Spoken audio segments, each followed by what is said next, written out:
Welcome, deep divers. Get ready to plunge into the fascinating and sometimes pretty uncomfortable landscape of our own minds. Hmm. T.S. Eliot once mentioned, this self inside us, this silent observer, severe and speechless critic who can terrorize us. Wow. Yeah. And doesn't that just hit home for so many of us, Mm. especially, when we're navigating the pressures of college life? Absolutely. It's a really common feeling. So today, our deep dive is into exactly that. These common, often uh, unhealthy mental patterns, the ones that lead us to either inflate our ego or the opposite, just mercilessly tear ourselves down. That swing between extremes. Right. Our mission is to unpack Chapter 2. It's called Ending the Madness, which says a lot from Kristin Neff's really insightful book, Self-Compassion, The Proven Power of Being Kind to Yourself. It's a great resource. We're going to see how these patterns, which are pretty universal, actually play out in our everyday lives. From the classroom to just hanging out with friends. Mhm. And the really important thing to remember right from the start is that this isn't about judging ourselves for having these patterns. No, definitely not. Instead, we're going to understand that they are, as Neff says, natural and universal. Mm. They're kind of a deeply ingrained part of our human inheritance, driven by this profound desire for safety and belonging. And that's really the core of the madness Kristin Neff is talking about. It's this bizarre psychological dance we do, Yeah. where we're constantly sort of airbrushing our self-image, trying to present this perfect, polished version of ourselves, even if it means, radically distorting reality. Right. Like on social media sometimes. Exactly. Then when we inevitably fall short of these impossibly high ideals, because let's be honest, we all do, We all do. we swing to the opposite extreme. We criticize ourselves so ruthlessly that our self-perception becomes, like she puts it, a Salvador Dali picture extra warped. Ah, that's a vivid image. Isn't it? And the key insight here, the very first crucial step towards self-compassion, isn't judging these ego things themselves. Okay. It's recognizing that they aren't personal failings. They're universal human tendencies. They stem from our fundamental desire for safety and belonging within social groups, social hierarchies. Which was critical for survival. Absolutely critical for our survival as a species. So these behaviors, however contradictory they might seem, are ultimately strategies our minds cook up to keep us feeling secure.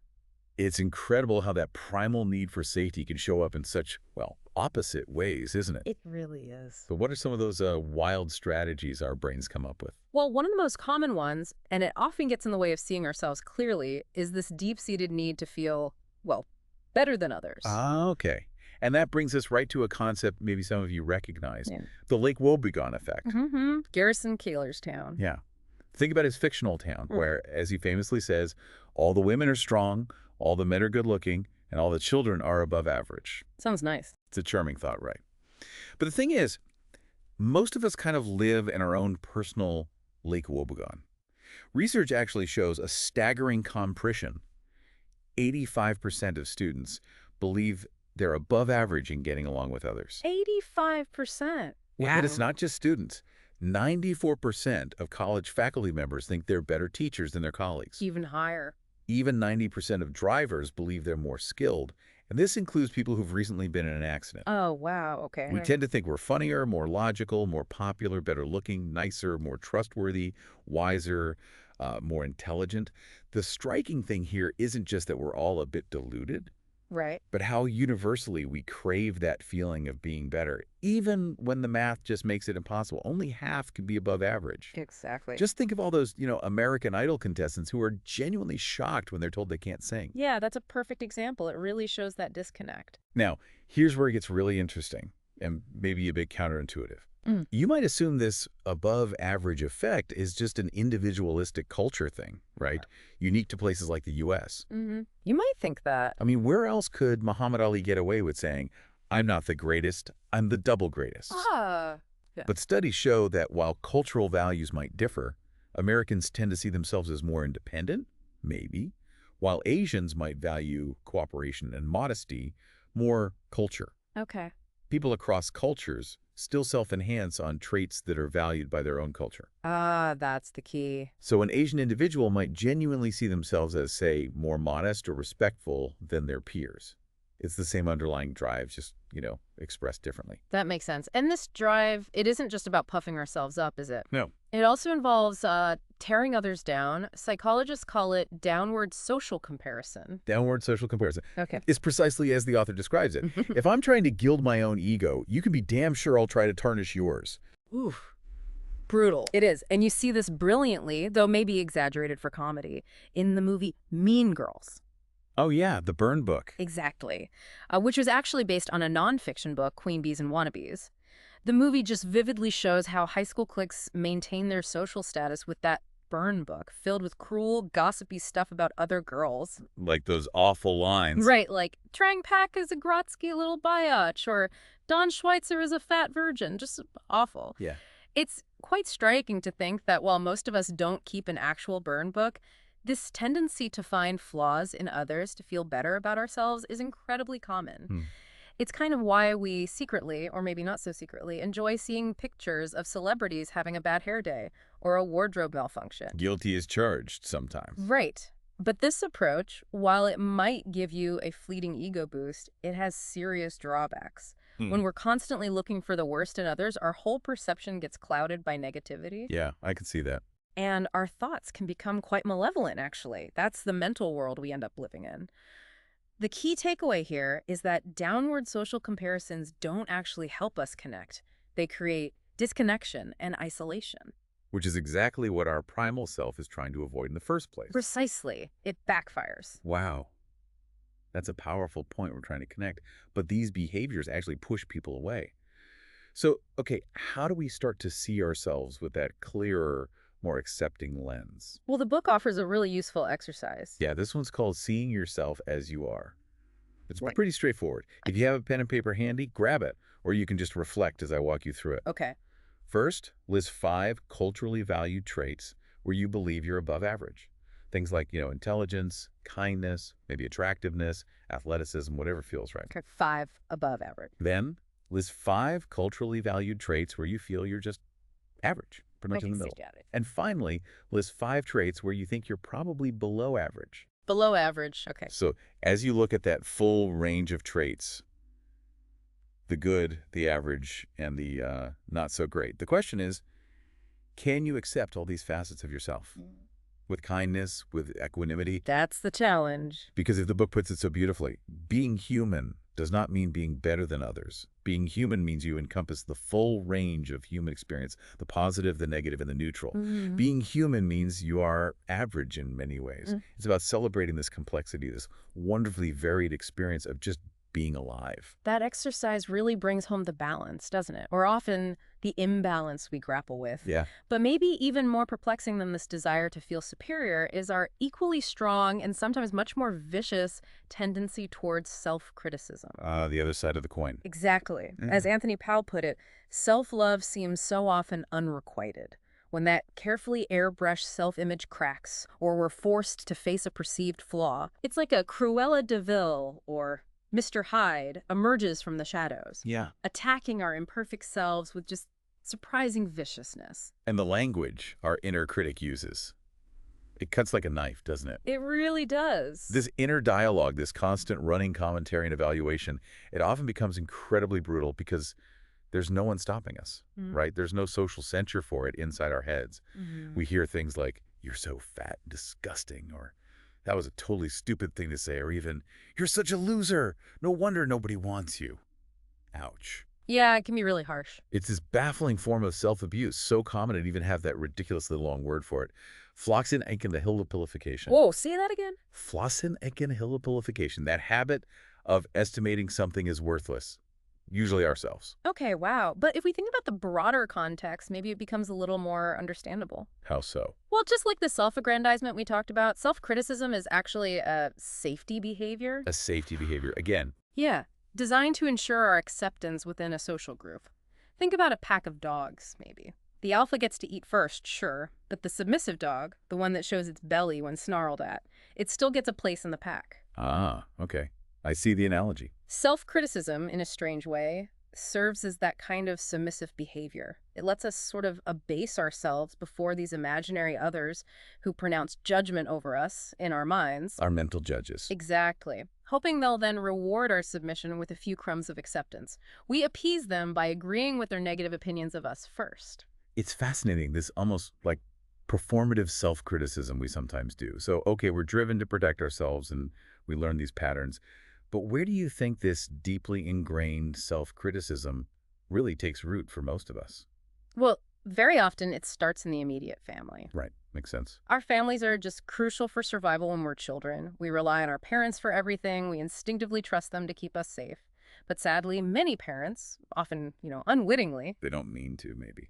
Exactly. They teach us self-criticism. As Phyllis Diller once joked, we spend the first 12 months of our children's lives teaching them to walk and talk, and the next 12 telling them to sit down and shut up. Huh. There's some truth there. And research backs this up. Individuals who grow up with highly critical parents are much more likely to be self-critical adults. I remember that story in the book about the man whose mother constantly picked on him, saying things like, "You're never going to amount to anything." Yeah, that was powerful. He grew up hating her for it, swore he'd never be that way with his own kids. And he wasn't. He was apparently a loving, supportive dad. But to himself, he said he was a complete bastard, just tearing himself to shreds, even worse than his mother ever had. Wow. Gets internalized so deeply. Yeah. This good cop, bad cop dynamic where parents try to control kids through punishment and reward, it can teach kids that only perfection earns love. And that rejection is inevitable otherwise. Right. And it's not just parents, is it? It could be any significant figure, a grandparent, a sibling, a teacher, a coach. Absolutely. Anyone influential. Kenneth, for example, in the book, his sister would scream, "You're disgusting," just because he was breathing too loudly. Oh my gosh. He learned to constantly feel inadequate from that.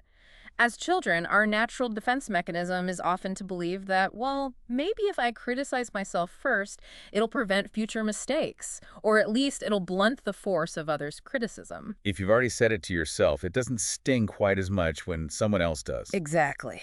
Beat them to the punch. Yeah. It makes you wonder, doesn't it, how much culture plays a role in all this, too. That's a really important question. There's that well-known story about Western scholars meeting the Dalai Lama. They were trying to explain the concept of low self-esteem. And he was confused. Utterly confused. And when he asked the room full of these educated, successful people if they flunked it, pretty much everyone said, "We all do." Wow. It seems one potential downside of cultures that really emphasize independence and individual achievement is that if we don't reach our ideal goals, we feel we only have ourselves to blame. Right, the focus is internal. But it's not exclusive to Westerners, though. There was a study across the U.S., Thailand, and Taiwan. Okay, what did that find? In Taiwan, with its strong Confucian ethic, there's actually a belief that self-criticism can be a motivating force, to meet others' needs. Interesting. Conversely, in Thailand, where Buddhism is prominent, people showed the highest levels of self-compassion. The U.S. fell somewhere in between. Okay. But here's the crucial insight from that research. In all three countries, self-criticism was strongly related to depression and dissatisfaction with life. So regardless of whether the culture encourages it or not, Its negative impact seems to be truly universal. that universality of negative impact is really key, isn't it? Mm-hmm. And if we look even deeper, sometimes this harsh self-criticism is actually a cover for something else entirely, this desire for control. Ah, control. Interesting. This often links back to maybe having overly controlling parents, where the message you received early on was that self-control is entirely possible. If you're blamed for every mistake, you learn that you're personally responsible for all your failures. Right. The implication being that failure is an option box that need not be checked, and that perfection is attainable if you just, try hard enough. If only it were that simple. Wouldn't that be nice? Yeah. If only we can just wiggle our nose like Samantha from Bewitched and never mess up. Yeah. But life is just far too complicated for us to fully control either our external circumstances or even our internal responses all the time. Expecting otherwise is like, expecting the sky to be green. It sets us up for failure. And ironically, this self-criticism can actually feed our desire for superiority in a weird way. How does that work? Well, our self-concept is multifaceted, right? Yeah. So when we judge ourselves, we're taking on the roles of both the criticizer and the criticized. Yep. This allows us to indulge in what the author calls righteous indignation toward our own inadequacies, like At least I'm smart enough to see how stupid that comment I just made was. Ah, it's a perverse kind of power trip. Feeling superior to the flawed part you're attacking. Exactly. As Thomas Hobbes noted, the privilege of absurdity, to which no living creature is subject but man only. Wow. Similarly, by setting impossibly high standards and then getting incredibly upset when we fail to meet them, we subtly reinforce our own kind of supremacy. How so? When we complain miserably about gaining a few pounds or getting one minor negative comment on an otherwise glowing review, we're implicitly saying that good just isn't good enough for someone as excellent as us. Ooh, I see that. That's subtle. Of course, there's a difference between healthy self-deprecating humor, like Al Gore opening an inconvenient truth by saying, hello, my name is Al Gore, and I used to be the next president of the United States. Right, that's charming. It connects him. It endears him to the audience. But unhealthy self-disparagement, that just reveals deep-seated insecurities, not confidence. And this whole cycle of self-criticism, it can become a really tragic self-fulfilling prophecy, can't it? Especially in our relationships. Yeah, how does that play out? Because self-critics often come from unsupportive backgrounds, they tend to distrust others. They assume that people they care about will eventually hurt them. That sounds exhausting. It is. Yeah. And this constant fear just wreaks havoc on interpersonal interactions. Research shows that highly self-critical people are often really dissatisfied in romantic relationships because they assume their partners are judging them just as harshly as they judge themselves. So they project their own inner critic onto their partner. Exactly. They misinterpret even neutral statements as somehow disparaging, which leads to these oversensitive reactions and unnecessary conflicts. It ultimately undermines the very closeness they desperately seek. Wow. Consider Emily's story from the book, constantly criticized by her mother as a child. Right, the dancer. Yeah, she grew up to be this successful dancer, beautiful and graceful, yet she really struggled to maintain relationships. She was so certain she was being judged as inadequate. That she'd overreact to the tiniest perceived slight, a forgotten phone call, a missed compliment, until her partners inevitably just got fed up and left. Oh, no.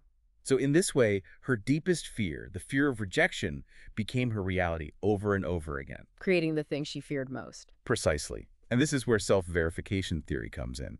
It suggests that people, even those with negative self-views, actually seek validation for those views to maintain a sense of stability. Wait, we seek validation for negative views? Strange, isn't it? But it's why self-critics are often, unconsciously maybe, attracted to judgmental partners. As the author says, the certainty of rejection feels safer than not knowing what to expect next. It's the devil they know. The devil they know. Wow. The author even shares her own really personal experience of choosing boyfriends who would abandon her, which tragically validated her deep-seated sense of being unlovable. That idea of seeking validation for even negative self-views, Yeah. that devil they know certainty, that really resonates. It highlights how deeply ingrained these patterns can be. It's almost heartbreaking. It really is. So what are the ultimate consequences? When this self-judgment goes unchecked, how bad can it get? Well, the damage from self-judgment can be profound. Feelings of inadequacy and inferiority are strongly associated with acts of self-harm. Like what? Things like drug and alcohol abuse, reckless driving, or even cutting. These are often really desperate attempts to externalize and somehow release intense emotional pain. Trying to make the inner pain physical? Something like that, yeah. And in extreme cases, when this ruthless self-pummeling becomes a way of life, some individuals choose to escape the pain by escaping life itself. Oh, wow. Large-scale studies have found that extreme self-critics are much, much more likely to attempt suicide. The feelings of shame and insignificance can become so overwhelming that they literally overpower our most basic instinct, the will to live. That's terrifying. You can see this tragic train of thought in that blog post from a depression website that Neff includes. Someone writes, "I'm so lonely sometimes that it seems like I'd be better off dead. I think about dying because I'm just so worthless and no one loves me. I don't love me. Being all the way dead has to be better than feeling dead inside." Oh, that's just devastating to read. It is. And with estimates of 10 to 20 million attempted suicides globally each year, this shocking act of violence is often, as the author puts it, an outward manifestation of the inner violence of harsh self-criticism. That's incredibly sobering. And it really, really drives home the urgent need for a different approach. Absolutely. And the way out, the book emphasizes so clearly, is not more self-judgment. No, definitely not. So you don't beat yourself up for beating yourself up. Right. Yeah. That's just a futile, endless cycle. Exactly. More of the same. same doesn't help. The core principle is that just as hate can't conquer hate, Mm. self-judgment can't stop self-judgment. The true path forward is understanding compassion and actively replacing that harshness with kindness. Mm. By allowing ourselves to actually be moved by the suffering we've experienced at the hands of our own self-criticism, we strengthen our desire to heal. Mm. And eventually, hopefully, we demand an end to our self-inflicted pain. And looking at the bigger picture, we can actually provide ourselves with the security and nurturance that we crave. We don't have to keep seeking it externally in ways that backfire. How do we do that? We can start by recognizing that weakness and imperfection are part of the shared human experience. That realization actually connects us to others who are just as flawed and vulnerable as we are. Instead of separating us. Exactly. This allows us to let go of that need to feel better than others and to see through those self-serving distortions that inflate our egos at others' expense. Right. It leads us to ask, doesn't it? Who wants to be stuck in a box labeled good anyway? Is that really living? Yeah, that's a great question. Isn't it far more interesting and freeing to revel in the full range of human experience, both the light and the shadow? Embracing the whole picture. Yeah. Instead of trying to control ourselves and our lives to achieve some impossible perfection, why not embrace life as it is? Self-compassion can help us navigate those turbulent rapids of life with a wise, accepting heart. That's the ultimate goal, isn't it? Mm.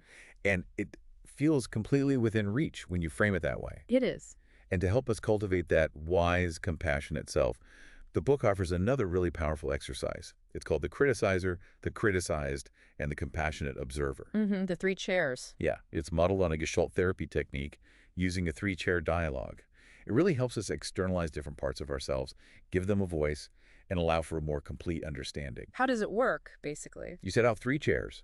You designate one for your inner critic, one for the part of you that feels judged, and a third for a wise, compassionate observer like your best self. Okay. You then actually engage in a dialogue, speaking out loud from each chair. You let each part speak its mind, express its thoughts and feelings, from the harsh critic to the hurt, criticized self. So you really embody each part. Exactly. But the key is then moving to that third chair, the compassionate observer chair. From there, you call upon your deepest wisdom and caring concern to address both sides. Both the critic and the criticized. Yes, offering insight to the critic, maybe understanding where it comes from, like, you sound very much like your mother, or I see that you're really scared. And offering compassion to the criticized part, like, it must be incredibly difficult to hear such harsh judgment. All you want is to be accepted. Holding both with care. Precisely. It sounds simple, maybe, but letting those different voices be heard and then responding to them with a compassionate perspective can be incredibly revealing. Afterwards, you reflect on the insights, where the patterns come from, and set an intention for a kinder future relationship with yourself. That sounds really powerful. It really can be. We'll definitely link to a full step-by-step guide for this practice in our show notes for anyone who wants to try it. Great idea. So just to recap our deep dive today, Mm. these inner battles we have between self-aggrandizement and self-criticism, they really stem from these universal human desires for safety and belonging. Deep roots. These patterns aren't personal failings. They're part of our shared human experience, often influenced heavily by our upbringing and our culture. Very true. And despite its seeming purpose sometimes, self-criticism actually leads to isolation, unhappiness, and, as we heard, in extreme cases, can have truly dire consequences. But the good news is the exercises we talked about, like seeing yourself clearly and the three-chair dialogue, are practical steps you can take right now to begin breaking that cycle. They offer a clear path towards self-understanding and peace through compassion. It really does lead us to consider, doesn't it? This is maybe a final thought for everyone listening. If we truly let go of this constant need to evaluate and control ourselves, and instead embraced the full, messy, beautiful range of just being human, what new adventures, what new relationships, what sense of freedom might open up for you? What could it really feel like to truly go with the flow of life, guided by a wise and accepting heart? That's a wonderful thought to leave everyone with. Thank you so much for joining us on the deep dive as we explored how to, hopefully, begin ending the madness of self-criticism and step onto the path of self-compassion. Thanks for diving in. Keep exploring, keep questioning, and most importantly, try to keep being kind to yourself. We'll catch you next time.